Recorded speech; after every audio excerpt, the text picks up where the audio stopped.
Bessent tells China to fulfill rare earth, farm goods commitment.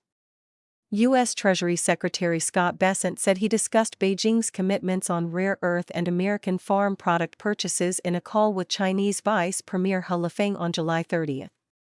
Bessent and U.S. Trade Representative Jamieson Greer joined the call ahead of the upcoming summit between U.S. President Donald Trump and Chinese Communist Party leader Xi Jinping. The Treasury chief emphasized that Washington expects Beijing to fully meet its commitments on rare earths and U.S. agricultural products, Bessent said in a post on X. He said that they also discussed the implementation of the boards for trade and investment, calling them a mechanism to secure concrete progress toward a more balanced, fair, and constructive U.S.-China economic relationship. The Chinese regime's Ministry of Commerce characterized the meeting between he and American officials as candid, in-depth, and constructive. In the video call, he also voiced Beijing's serious concern over recent U.S. trade measures, according to the Chinese readout. The United States and China, the world's two largest economies, are currently in a one-year trade truce, reflecting a deal reached last October after Trump and Xi met in South Korea. In addition to committing to resuming purchases of U.S. agricultural products, China agreed to curb the flow of fentanyl precursors and roll back a stringent export control on rare earth elements and several critical minerals that would impact all of Beijing's trading partners. However, Greer recently disclosed that the United States hasn't received enough critical minerals from China. "We're getting a flow of critical minerals from China," Greer told the Senate Finance Committee hearing on July 22. "It's not as much as we would want. It's not at the pace we would want, but we are getting them.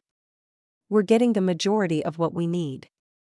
Greer said that the Trump administration maintains substantial leverage to ensure Beijing's compliance.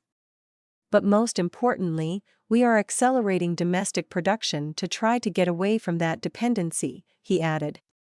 Trump is expected to meet Xi again on September 24, shortly before the trade deal is set to expire. Before Xi's planned visit, Washington and Beijing are moving toward establishing trade and investment boards, according to U.S. Secretary of State Marco Rubio.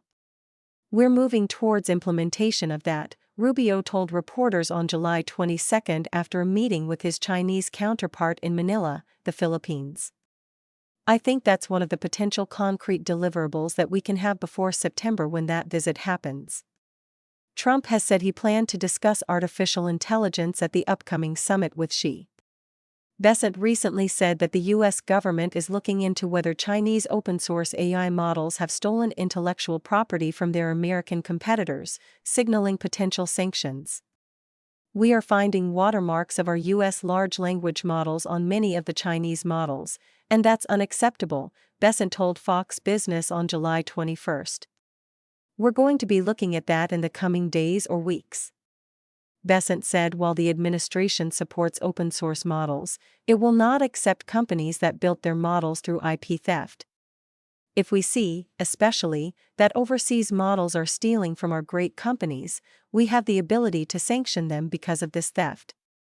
Earlier this week, the Trump administration announced a new ban on all foreign-produced advanced robotics and power inverters, citing national security as the primary concern. The action taken by the U.S. Federal Communications Commission effectively shut Chinese producers out of the emerging high-tech market in the United States.